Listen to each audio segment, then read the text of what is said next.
Hello everybody, and welcome back to OMB Reviews. I am the critic who is a cynic, hoping you're well, and today we'll be talking about why Disney's Encanto is in a lot of financial trouble by especially comparing it to other original Disney IPs featuring Coco and Moana, and how it compares and holds up to those initial box office returns, and just why Encanto is in a lot of trouble when you really compare them to these, quote, newer IPs, as some people in the comment section apparently were just not very happy about hearing that Encanto was not doing well at the box office and that it already declared the film a flop. But when you compare this to other similar new IPs or newer IPs, you start to realize, oh, this film is absolutely in a lot of hot water. Not to mention, we're less than a month away from this being released on Disney Plus for Christmas. So before we get any further, though, please make sure you smash that like button, light up that fire button if you want to join over Odyssey, and also make sure that you subscribe to the channel with that bell notification on. That way you know every time a video or live stream goes live on the channel. So it is another crazy morning here in Asgard with the hounds once again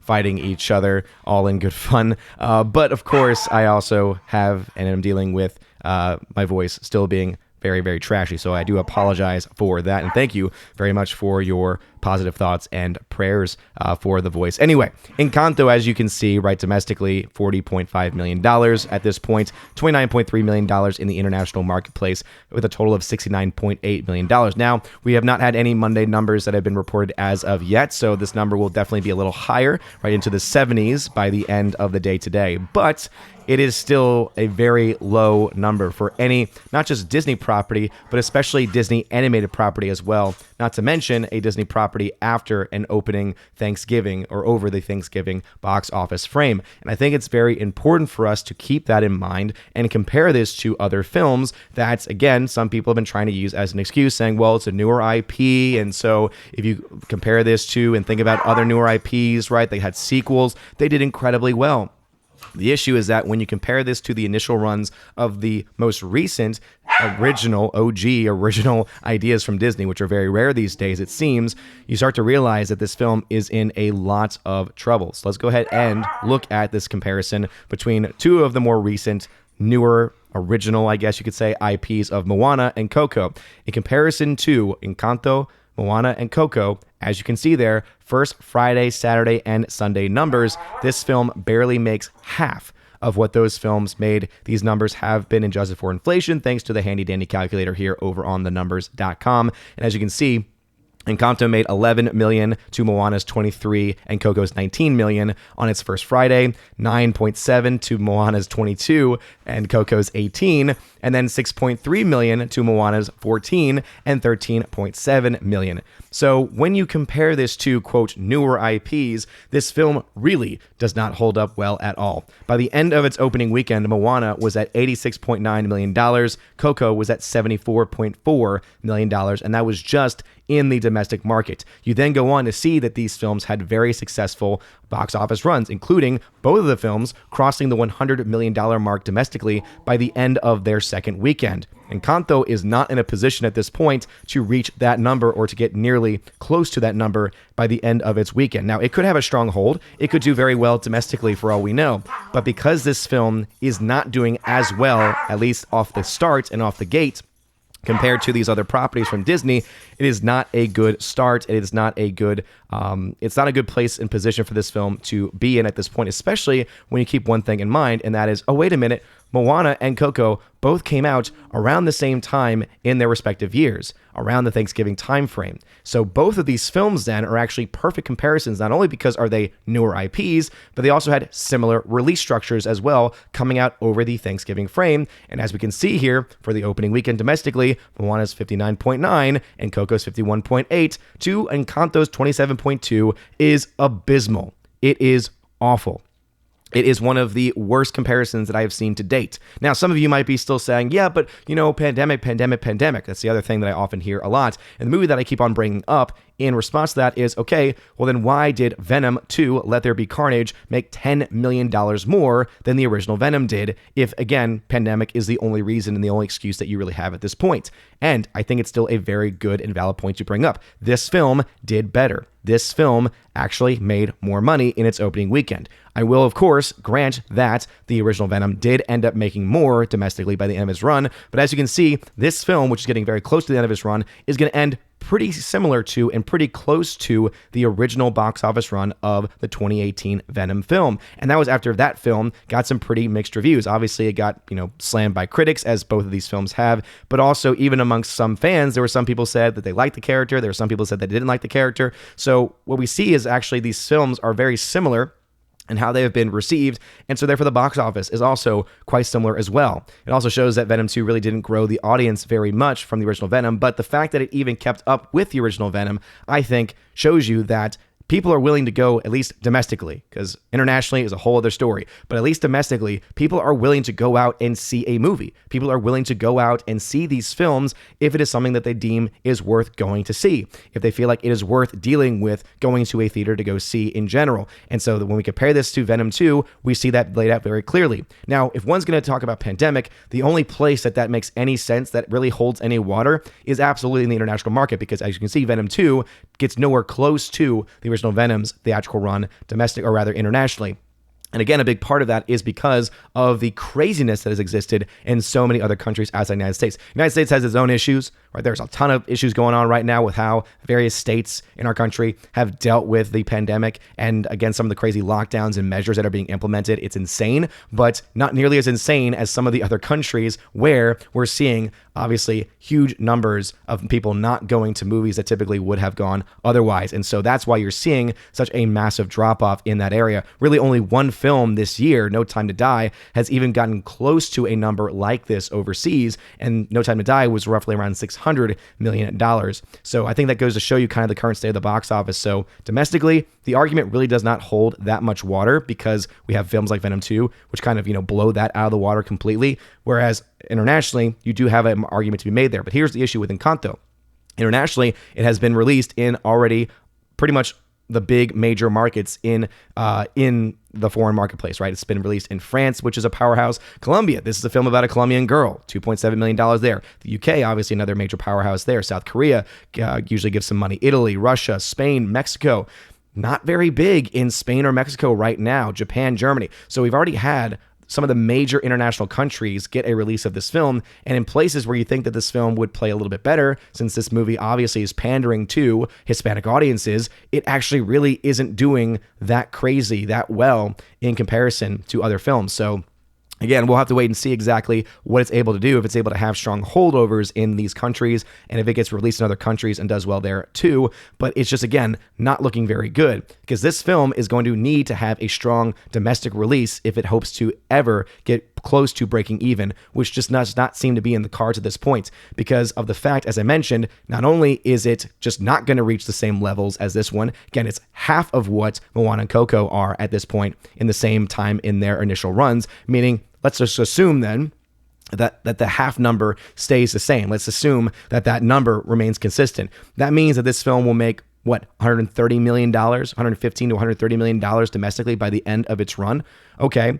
Internationally, well, we know it's not going to reach anywhere close to the numbers of Moana and Coco because of what's currently going on in the international marketplace. So you're looking at a film that might be able to come out with, what exactly? 250 million, maybe, plus.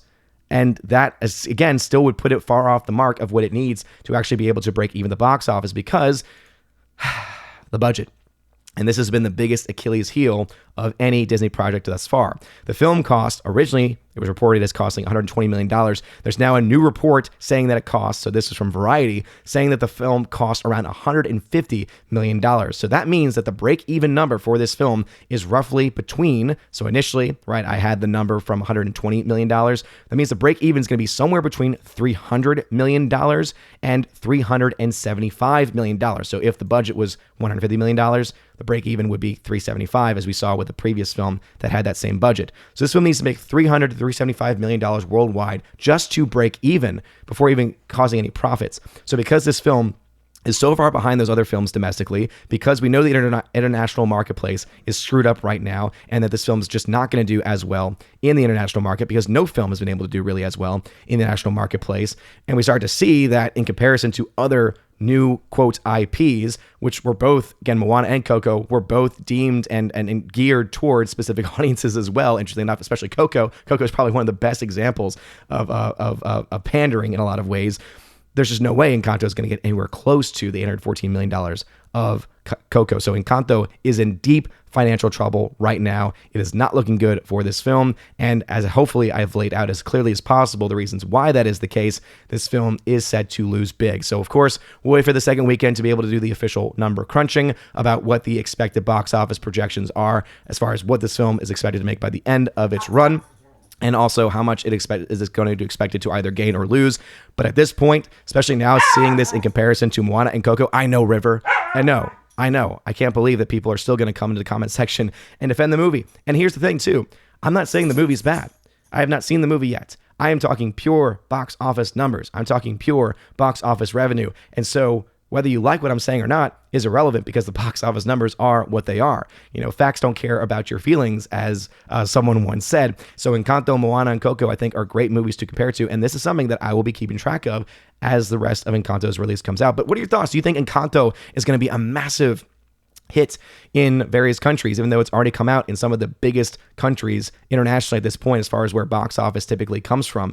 And even in places like Mexico and Spain, where you think this film would be doing crazy numbers, it's not really doing all that much, at least at this point. So what are your thoughts about that? And also, do you think I'm off base in comparing this film to films like Moana and Coco? I think that it's actually perfect to compare these films, especially since they had relatively similar budgets, and also because of the fact that they are, quote, newer IPs. And also, what are your thoughts about the comparison to Venom? Again, I think that's a valid comparison. The fact that during pandemic times, this film made $10 million more domestically shows, hey, the domestic market is still here. And when you compare domestic markets of various films across the board, you see that even though it might not be reaching the exact levels of previous releases, there are still films that are getting kind of close and getting up there. Again, the fact that Venom 2 and Venom are still pretty close, and this is adjusted for inflation, I think is, again, worthy of talking about and mentioning nonetheless. But anyway, what are your thoughts about this? Let me know in the comment section below. If you like this video, smash that like button, smash the rumble button, and light up that fire button on Odyssey. Again, apologies for the voice, but you're all amazing and beautiful people. Hope you all have a wonderful rest of your day.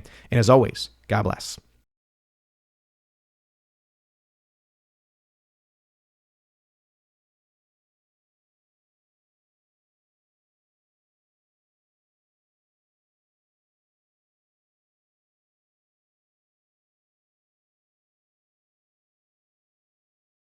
And now for a huge shout out to all of my November Patreon, Subscribestar, and Locals members. Starting first off with Patreon, Andrew Hoyle, animation commentator, Brandon, Brian P., Christopher Bowman, Dolores Ed, Dion, Father Christopher Miller, hail to you, Father, Father Damian Cook, Garrett Searles, Harold Francis, Inflamed Wood, Jacob the Juice, JC, Jeffrey Toon, Joe Horn, Jonathan Carney, Gomer Kyle 79, Laura the Modern Major General Story, Mike Jackson, Mad Mitch Dunaway, Mondo Spieler, Mr. Peabody, On to June, Orange Hat Reviews, Out of Step with Reality, Priscilla Hall, Rosetta Ullen, Stan Andrian, Teresa Martin, Theodore Bendon, Tina Bojan, and Tina B, the Empress of the Universe. And a shout out to my Subscribestar members, UAB, Mad Dog, Storm Tracker, The R, Fast Reaction, Nosferatu Gatsu,